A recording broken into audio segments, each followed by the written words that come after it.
Guys, मैं रुखसार से आप देख रहे हैं world real reaction YouTube channel. Video अच्छी लगी चैनल को ज़्यादा से ज़्यादा लाइक शेयर सब्सक्राइब कर दें। तो चलते हैं आज की वीडियो। खान साहब की वीडियो थोड़ी सी पुरानी है, लेकिन हमने वीडियो कुछ की थी मतलब कि ट्रैक्टर्स पर, कार्स पर, मोटरसाइकिल पर, जो कि मतलब कि इलेक्ट्रिक थे।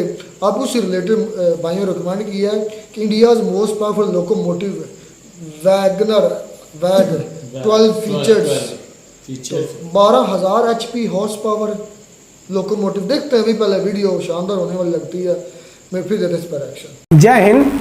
आज 5 साल का इंतज़ार ख़त्म हो गया। 2015 से अब 2020 लग गए। आप अपने पीछे ये देख रहे होंगे मेरे स्क्रीन पर, ये जो भारी भरकम इंजन है, इसे आप रेलवे इंजन का बाप कहिए या दादा कहिए, जो कह लीजिए सही है। ये दुनिया का सबसे पावरफुल इंजन है, वैग 12 नाम है इसका। अब हम समझते हैं इसके बारे में A to Z चीज़ के बारे में कि ये कैसे काम करता है। तो पहले आप ध्यान से समझिए, ये एक ट्विन सेक्शन इंजन है। क्या है ये ट्विन सेक्शन इंजन में क्या क्या चीज़ें होते हैं, तो अब एक एक करके हम पहले इसकी स्पेसिफिकेशन को समझते चलते हैं। हम उसके लिए एक स्लाइड बना दिए हैं, आप ध्यान से समझिए। वैग नाम किसका दिया जाता है? जितनी भी मालगाड़ियाँ होती हैं उनके लिए हम वैग नाम शब्द देते हैं। वैग का फुल फॉर्म क्या होता है? वाइड गेज यानी बड़ी लाइन पर AC ट्रैक्शन यानी AC करंट, DC पे नहीं, AC करंट पर चलने वाली गुड्स ट्रेन। G से क्या होता है? गुड्स। अब वही यहाँ पे P लगा देंगे, वैप, तो ये क्या हो जाएगा? पैसेंजर लोकोमोटिव हो जाएगा। तो वैग का मतलब समझ में आ गया, wide gauge AC traction goods, आगे लोकोमोटिव लगाना पड़ेगा। तो ये 12 क्यों लिखा गया है? क्योंकि 12,000 HP यानी हॉर्स पावर का इसका इंजन क्षमता है। ये 2 देशों ने मिलकर बनाया है, फ्रांस की कंपनी एल्स्ट्रॉम और इंडिया की इंडियन रेलवे। इन दोनों के ज्वाइंट वेंचर से इसे तैयार किया गया। कहाँ पर? बिहार के मधेपुरा में। बिहार के मधेपुरा में तैयार किया गया। इसके अलावे सहारनपुर, यह सहारनपुर और नागपुर, उत्तर प्रदेश में पड़ता है आपका सहारनपुर और महाराष्ट्र में पड़ता है नागपुर। ये 2 जगह पर इसके मेंटेनेंस के लिए वो बनाया गया है, मेंटेनेंस सेंटर बनाया गया है। आप अगर नक्शा में देखेंगे इन जगहों को तो ध्यान से देखिए आप, ये बिहार के मधेपुरा जिला है, यहाँ पर इसका प्रोडक्शन होगा। और उत्तर प्रदेश का ये हो गया आपका सहारनपुर, यहाँ पर मेंटेनेंस है इसका। दूसरा महाराष्ट्र के नागपुर में। तो ये दोनों जगह इसके किस लिए है भाई? मेंटेनेंस के लिए। और ये जगह किस चीज़ का है? बिहार का मधेपुरा मेन प्रोडक्शन लाइन है इसका। अब हम इसके स्पेसिफिकेशन को समझते चलते हैं। अब ध्यान से समझिए इसका स्पेसिफिकेशन। सबसे पहला तो ये 3 फेज इंजन है, 3 फेज। आप कहिएगा कि सर हम रेलवे ट्रैक पे देखते हैं तो ऊपर एक ही फेज रहता है, और आप कह रहे हैं 3 फेज, इसका मतलब 3-3 तो इसके लिए ऊपर से तार जाएगा, OHE वायर 3-3 जाएगा। तो 3 OHE वायर नहीं जाएगा। आप ध्यान से समझिए, यहाँ पर देखिए ये आपका वैग 12 इंजन है, इसके ऊपर एक ही OHE है। OHE के बारे में अलग से समझा देंगे। नीचे वाले तार को हम लोग कॉन्टैक्ट वायर कहते हैं, ऊपर वाले को कैटेनरी वायर, बीच वाले इसको हम लोग कहते हैं ड्रॉपर, वो बाद में हम कभी समझा देंगे। तो देखिए ये जो इंजन क्या करेगा, सिंगल फेज लेगा ऊपर अपने OHE से, इसे पेंटोग्राफ कहते हैं, OHE से। आप लोग के मन में एक सवाल आता होगा, ये घिस क्यों नहीं जाता है? कभी इसके बारे में भी हम चर्चा कर देंगे।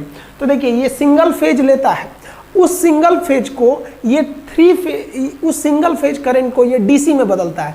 अब DC में बदलने के बाद उसको 3 फेज AC में बदल देता है। तो ये एक तरह से तो AC हो ही गया, और सिंगल फेज को लेके किस फेज में कर दिया? 3 फेज में। इसलिए इसको क्या कहा गया है? 3 फेज पे चलने वाला है। 3 फेज पे चलने वाले जो भी लोकोमोटिव होते हैं वो सिंगल फेज पे चलने वाले की तुलना में बहुत ही ज़्यादा शक्तिशाली होते हैं। समझ में आ गया?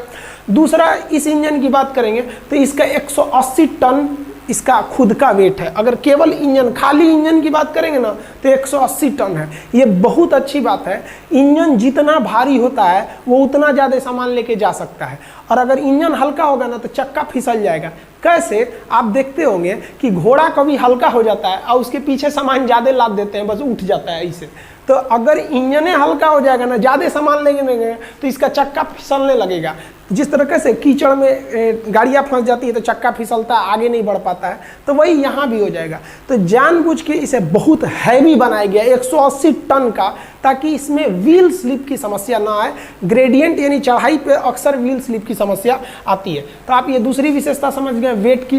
पावर आप जान गए, इसका 12,000 हॉर्स पावर, 12,000 HP का ये दुनिया का सबसे पावरफुल इंजन है। इससे पावरफुल इंजन अभी वर्तमान में कोई टक्कर का इसका नहीं है। तो ये हमारे इंडियन रेलवे के लिए गर्व की बात है। ये कितने लोड को खींच सकता है? तो 6,000 टन लोड को खींच सकता है। 6,000 टन। एक ट्रक जो होता है ना, अमूमन 10 टन का वजन लेके जाता है। तो एक ट्रक 10 टन का लेता है, इसमें 10 से भाग दीजिएगा तो 600, यानी 600 ट्रक जितना सामान लेके जाएगा ना, ये अकेले उतना ट्रक ये अकेले लेके चला जाएगा। इसका मतलब इस वैग 12 के आ जाने के बाद हमारे जो सड़कों पे से कम 6000 ट्रकों का लोड घटेगा।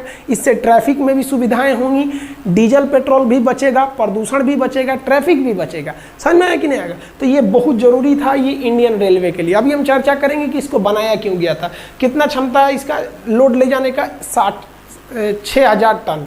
इसकी जो मैक्सिमम स्पीड है 120 किलोमीटर पर आवर है। हालांकि इसे 80 किलोमीटर पर आवर की स्पीड से चलाया जाएगा। आपको जान के ताज्जुब होगा, अभी वर्तमान में भारतीय रेल की जो मालगाड़ियां हैं उनकी एवरेज जो स्पीड है वो मात्र 25 किलोमीटर पर आवर का है, 25 का स्पीड है। तो 80 उस हिसाब से बहुत ज़्यादा है ये इंडियन रेलवे के हिसाब से। अब इसको चलाया क्यों जा रहा है? तो देखिए भैया, इंडिया में एक DFC बनाया गया, डेडिकेटेड, मतलब केवल उसी के लिए। जैसे आपसे बोला जाता है ना, डेडिकेटेड होकर पढ़ाई कीजिए, यानी केवल पढ़ाई के लिए कीजिए। डेडिकेटेड मतलब होता है समर्पित। फ्रेट कॉरिडोर, मालगाड़ियों के लिए रास्ता। तो हिंदुस्तान में एक डेडिकेटेड फ्रेट कॉरिडोर बनाया गया, यानी मालगाड़ियों के लिए समर्पित रास्ता बना दिया गया कि इस ट्रैक पर केवल और केवल मालगाड़ी जाएंगी। इससे दोनों का फायदा, हमारे इंडियन रेलवे को फायदा होता है मालगाड़ियों से, और उन्हीं बेचारे मालगाड़ियों को 2-2 दिन लोग खड़ा कर देते हैं। तो इसमें क्या होगा कि जो हमारी वर्तमान में एग्जिस्टिंग रेलवे लाइन है उस पर मालगाड़ियों का बोझ हटेगा और वो दूसरे ट्रैक पे चली जाएंगी, उस पर केवल मालगाड़ी चलेंगी। तो मालगाड़ियों की भी स्पीड बढ़ेगी और हमारी पैसेंजर ट्रेनों के ट्रैक पर भी लोड कम होगा। तो ये 2 ठो है, एक है ईस्टर्न, एक है वेस्टर्न। ईस्टर्न लुधियाना पंजाब से शुरू होती है और कलकत्ता के दानकुनी, कलकत्ता में जगह है दानकुनी, वहाँ तक जाती है। और वेस्टर्न की बात करेंगे तो मुंबई जो नावासिवा बंदरगाह है, जिसे जवाहरलाल नेहरू बंदरगाह या JNPT कहते हैं, वहाँ से लेकर दादरी, दादरी कहाँ है? यूपी के गाजियाबाद जिला में दादरी, वहाँ जाएगा। आप नक्शा में देखिएगा इन जगहों को, तो ध्यान से देख लीजिए इन जगहों को। इसको मिटाते हैं, ये लुधियाना है पंजाब का, लुधियाना से ये जाएगा दानकुनी तक, ये हो गया आपका ईस्टर्न। और पंजाब, ये JNPT मुंबई यानी जवाहरलाल नेहरू बंदरगाह से ये जाएगा आपका कहाँ पे? दादरी तक। तो ये आपका फ्रेट कॉरिडोर इतना भयानक ये रूट पे होगा। ये इस पर केवल और केवल मालगाड़ियाँ ही चलेंगी। इस मालगाड़ी से कई फायदे होंगे। तो इसी डेडिकेटेड फ्रेट कॉरिडोर के लिए बनाया गया था। इस देखिए, हमारे हिंदुस्तान में जितना भी रेलवे प्लेटफॉर्म है ना, वो मैक्सिमम 700 मीटर लंबा है। जो प्लेटफॉर्म होते हैं, आप अगर गोरखपुर की बात करिएगा तो केवल प्लेटफॉर्म नंबर 1 ही लंबा है, बाकी सब तो छोटे ही हैं। तो 700 मीटर से ज़्यादा लंबी गाड़ियों को नहीं लगा सकते थे आप, क्योंकि वो प्लेटफॉर्म के बाहर चली जाएंगी। फॉलिंग मार्क आप देखे होंगे, FM लिखा रहता है रेलवे ट्रैक पर, उसके बाहर ट्रेन को नहीं जाना चाहिए। रेलवे का प्लानिंग था कि हम अपनी मालगाड़ी को 2 किलोमीटर लंबा रखेंगे। अब देखिए 2 किलोमीटर लंबा मालगाड़ी के लिए उतना ही हैवी इंजन चाहिए, तो उसी के लिए बनाया गया आपका वैग 12। समझ में आया वैग 12 के बारे में? और विशेषता ध्यान से समझिए, इसको ट्विन सेक्शन इंजन बनाया गया। ट्विन सेक्शन इंजन मतलब क्या होता है? 2 इंजनों को परमानेंटली जोड़ देना, उसे हम कहते हैं ट्विन सेक्शन। अब कभी कभी आप देखे होंगे मालगाड़ी में 2-2 इंजन जुड़े रहते हैं, तो परमानेंटली नहीं जुड़े होते हैं, आप एक को निकाल भी सकते हैं, हटा भी सकते हैं।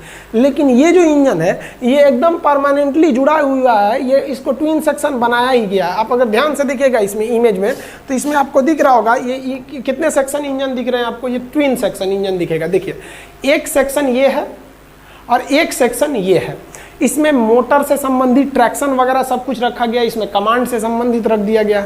तो ये दोनों इंजन हमेशा रहेंगे। एक पेंटोग्राफ यानी ऊपर है और एक पेंटोग्राफ इधर है, यानी एक इसमें एक इसमें, यानी ये दोनों से मिलकर बने हैं। इतना हैवी इंजन को अगर एक ही में पूरे पार्ट पुर्जा को लगाते तो इंजन बहुत बड़ा हो जाता, और बहुत बड़ा इंजन को घुमाने पे बहुत दिक्कत आती है, कर्व बनाने में दिक्कत आता। तो ये एक सिंगल इंजन नहीं है, ये ट्विन सेक्शन इंजन है, दुनिया का सबसे पावरफुल। इसकी सुंदरता का भी काफ़ी ख्याल रखा गया है, और ये भारत का पहला इस तरह से डिजाइन किया गया है कि इसमें लोको पायलट के लिए अंदर ही टॉयलेट बाथरूम दिए गए हैं। नहीं तो वर्तमान की ट्रेनों को देखिएगा तो अगर रेलवे ड्राइवर को कोई भी नेचुरल कॉल जैसे टॉयलेट बाथरूम लगता है तो उसे रोक कर ट्रेन को फिर दूसरी बॉगी में जाना पड़ता है। तो ये इसमें खासा ध्यान रखा गया है सुविधाओं का। और इसकी जो सबसे बड़ी विशेषता रखी गई है वो इसका बॉगी को देखिए ध्यान से। इसकी जो बॉगी बनाई गई है वो बोबो प्लस बोबो बनाया गया है। आप में से बहुत लोग को यही नहीं पता होगा कि बॉगी क्या होता है। देखिए ध्यान से, बॉगी क्या होता है। बॉगी इसको बोला जाता है, ये जो चीज़ दिख रही है आपको ये है भाई बॉगी। जबकि आप लोग ना ट्रेन के डिब्बा को बोलते हैं बॉगी, और लोग बोलते हैं कोने बोगी में तोरा रिजर्वेशन है रे। हाँ तो कहेगा S3 में। अरे भैया रिजर्वेशन बोगी में होगा, मरिए जाएगा आदमी जो बैठेगा इसमें। चक्का के ग्रुप को हम लोग क्या कहते हैं? बोगी कहते हैं, बोगी। तो देखिए जिसमें दो दो का ग्रुप लगा रहता है उसको कहते हैं बोबो। उसे क्या कहेंगे? बोबो। तो पहला ये समझ में आ गया ना, बॉगी। देखिए इसमें दो दो का ग्रुप है, दो यहाँ दो यहाँ, तो ये बोबो ग्रुप कहलाता है। ऐसा बॉगी बहुत तेज भागता है। और जिसमें तीन तीन चक्कों का ग्रुप रहता है उसे कहते हैं कोको। देखिए आप ध्यान से इसमें एग्जांपल में हम आपको दिखा देते हैं कोको का एग्जांपल। आप ध्यान दीजिए, यहाँ पे देखिए तो तीन चक्के दिखेंगे आपको यहाँ पे, 1 2 3, 3 का ग्रुप यहाँ है और 3 का ग्रुप यहाँ है, तो इसे कहेंगे कोको।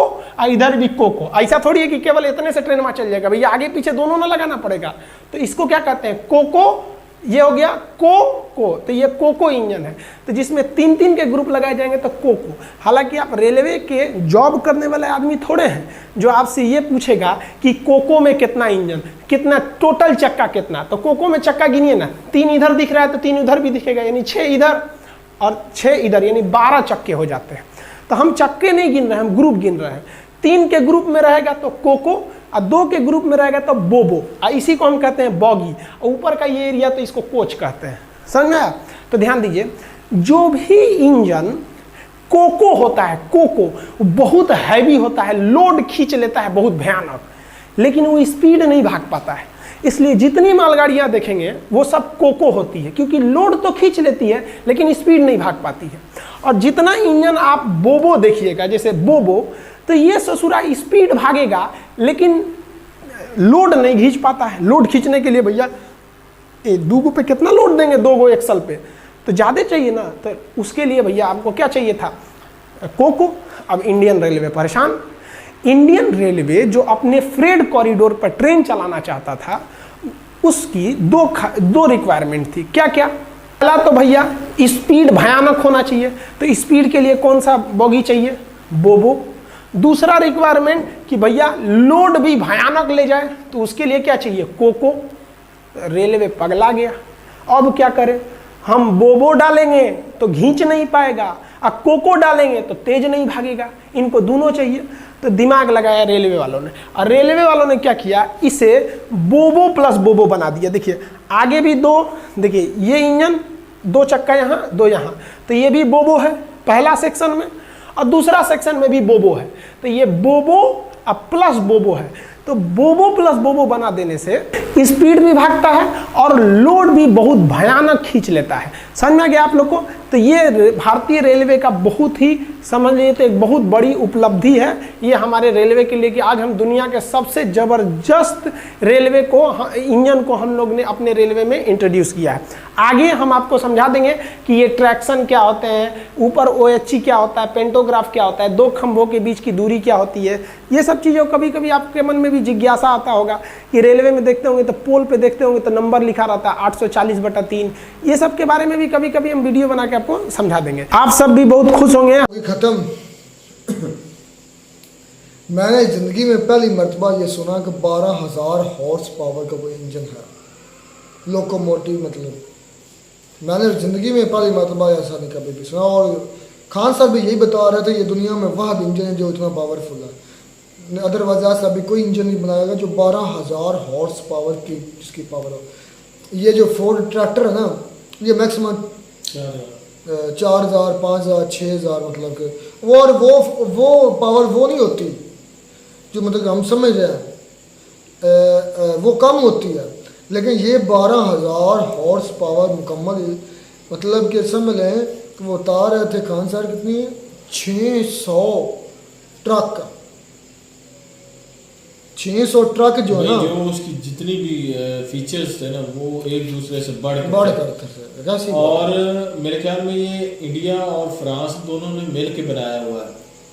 इंडिया का अपना है? नहीं, फ्रांस और इंडिया है। ये फ्रांस की कंपनी का उन्होंने नाम भी बताया, मैं भूल गया, इल्तसम के इस तरह कोई नाम है। इंडिया और फ्रांस दोनों ने एटलस होगी, ऐसे कोई नाम है, मुझे याद नहीं रहा। तो दोनों ने मिलके बनाया और इसकी जितने भी फीचर्स हैं ना एक दूसरे से बढ़ के, और मेरे ख्याल में स्पीड उसकी थी 120 किलोमीटर पर आवर, बहुत ज़्यादा स्पीड थी। तो इसके अलावा वो दूसरा अच्छा रहमतुल्लाह जो है ना सर्च करने बैठ गया कि पाकिस्तान का जो है ना सबसे ज़्यादा पावरफुल इंजन कितने हॉर्स पावर का, कर लो बेटा सर्च कर लो, कोई मसला नहीं है। दिखा देना अगर किसी के पास 12,000 हॉर्स पावर की कोई किसी के पास है। मुश्किल है, नहीं होगा, मुझे नहीं लगता। अच्छा बात यह है कि उतनी देर ये सर्च करें, हम बातें दो चार और कर लेते हैं। पहली बात यह है कि इसका इंटरनेट नहीं चलेगा, ये भी दावे से मैं कहता हूँ। अच्छा खैर वो कितना कह रहा था, 180 टन उसका सिर्फ इंजन का वजन है। 180 टन ही ना, 80 टन, 180 टन यानी कि 18,000 केजी। और बिल्कुल बात ऐसी है कि अगर ये चांद गाड़ी है ना, चांद गाड़ी में गधा होता है तो बाकी पीछे उसके वो फटे हुआ रेडी होता है। सारा जो होता है ना, सारा दारो मदार वो इंजन पर ही होता है, तो मेरे ख्याल में डबल लगे होते हैं ये। अब ये पता नहीं कि कौन अच्छा जी भाई इसने सर्च कर लिया है, फिर अपनी सर्च पर भी ये इसको कंफर्मेशन नहीं है। एक मिनट बड़े मुकम्मल तफसील थोड़ी सी शर्मिंदगी भी हो रही होगी, आई थिंक हो रही है। ये पता नहीं कौन सी वाली है। खैर इनको समझ भी नहीं आएगी कि निकल के आया, बोला क्या आया और निकल के आया। 3,000 अभी तक तो समझ में आ रहा है। 3,000 HP के हाउस पावर है, जो 3,000 किधर है, 4 गुना किधर है, 12,000 भाई। वो तो बनाया जो आम है वो आम नहीं, बात जिसकी हो रही उसकी करें। आम ही है तो वो अब उनकी रेल पटरी पर चल रहा है। मैं तो गूगल से चेक कर लेता उसने भाई उसने आपने कसम नहीं लग रही बेबी बॉय, इधर गौर करो, उसने उन्होंने बनाया गूगल से करूंगा नहीं, मैं अपने भी गूगल से चेक और खान सर ने ये बात बड़ी अच्छी की है। उसने कहा कि जितना ज्यादा इंजन का वजन होगा ना तो वो स्कूल के साथ चलेगा, जिसकी वजह से चले जी भाई इसको तस्दीक हो गई है, कह रहा है कि मैंने चेक कर लिया 12,000 ही है। अब यार मुझे ये बता रहे हैं मतलब खान सर मिलियंस इस वीडियो के व्यूज है मिलियंस में, और खान सर ये वीडियो बना रहे हैं और एक एक उन्होंने उसका पुर्जा बता दिया कि उसकी खसूसियत बता दी, तो क्या आपको फिर भी डाउट था? यार वैसे 3,000 12,000 का बहुत ज्यादा कोई कंपैरिजन तो नहीं बनता। वैसे हमारा किसी फील्ड में इंडिया से कंपैरिजन है? 3,000 का नहीं, वो अगले दिन भाई तो कह रहे थे कि वैसे ये है ना इसमें टक्कर इंडिया को असलम भाई ये इस बात की नहीं समझ आती कि हम इंडिया को टक्कर कैसे दे रहे हैं। वो बना हुआ है ब्रिटिश का, वो ऑयल पर चलता है, वो जो इंडियन पाकिस्तान का 3,000 पे, जो इंडिया का है ना ये इलेक्ट्रिक ज्यादा पावर तो ये ज्यादा इस वजह से भी हो सकता है। तो अगर तुम बनाओ ना, बात वही, अगर वो करें मैंने क्या करना, मैं को बनाऊंगा बनाने तो फिर बात ये करो ना कि इंडिया का हमसे 4 गुना ज्यादा। बिल्कुल वो मैं मान रहा हूँ कि उनका बहुत ज्यादा अच्छा है यार। चले तब भी शुक्र है, मान गया भाई। अच्छा फिर इसको यकीन नहीं आ रहा था, इसने फौरन से मोबाइल निकाला, टच करना चाहिए ना। खान सर वीडियो बना रहे हैं और ये बैठ गए सर्च करने के कहीं ये यार अपना डाउट क्लियर कर, मुझे हो गया है, मैं इंदर से नहीं चेक करूंगा। अब तुम्हें क्या फिर जुर्माना डाले हम? जुर्माना इसमें क्या मुझे था, मैंने क्लियर कर दिया। अच्छा उसकी खसूसियात का पता है कि आपको वो कितने वजन लेकर जा सकता है, उसका अपना वजन कितना है, उसकी स्पीड आम तौर पर मैंने देखी है अपने फैसलाबाद में माल गाड़ी, मतलब इस तरह के इंजन होता है, एक फटीचर सी गाड़ी होती है, उसके पीछे कोयला या कोई भी सामान होता है, उसकी मैक्सिमम स्पीड पता कितनी होती है? 25-30 किलोमीटर, यकीन कर इससे ज़्यादा नहीं चलता। और ये 120 किलोमीटर तक जा सकता है एक अच्छी गाड़ी। बहुत 120 मीटर हमारी मोटरवे पर गाड़ी की स्पीड होती है। मैं ये भी चेक कर लेता हूँ। और यार जाने दे, अब वो झूठ बोल क्या कमाल करते, बच्चों वाली बात कर रहे हो। 25-30 किलोमीटर से ज्यादा नहीं स्पीड मारते, इससे ज्यादा नहीं। एंड कोई किसने ज्यादा भी मतलब अपनी वजूद से ज्यादा किसी इंजन ने ये पाकिस्तान ड्राइवर ने चलाई होगी ना माल गाड़ी, तो मेरा ख्याल में 40 किलोमीटर 50 से ऊपर कोई भी नहीं चला सकता ही नहीं। पहली बात इतनी वो मोशन ही नहीं पकड़ते। मैं चेक नहीं यार, जो जाफर एक्सप्रेस है या कौन सी वो और भाई माल गाड़ी की बात कर रहा हूँ मैं, माल गाड़ी की। ये माल गाड़ी है भाई, माल गाड़ी, ये माल गाड़ी का इंजन है और 6,000 टन लेकर जा रहा है। 6,000 टन, इधर भी ध्यान करो, वजन देखो फिर उसका कितना वो लेकर जा रहा है। तुम लगे रहो सर्च करते रहना बाद में। फीचर थे ना कमाल फीचर थे, और इंजन जो था ना, वैसे जो लुक है ना वो बहुत खूबसूरत, मुझे तो वो अच्छी लगी है। उनकी भाई बहुत ज़्यादा पार्ट्स हैं, इस आपको मिल जाएंगे स्पूद, आप बाद में चेक करते हैं। खैर मिलते हैं वीडियो में नया डाउट साथ, तब तक दीजिए इजाज़त, अल्लाह।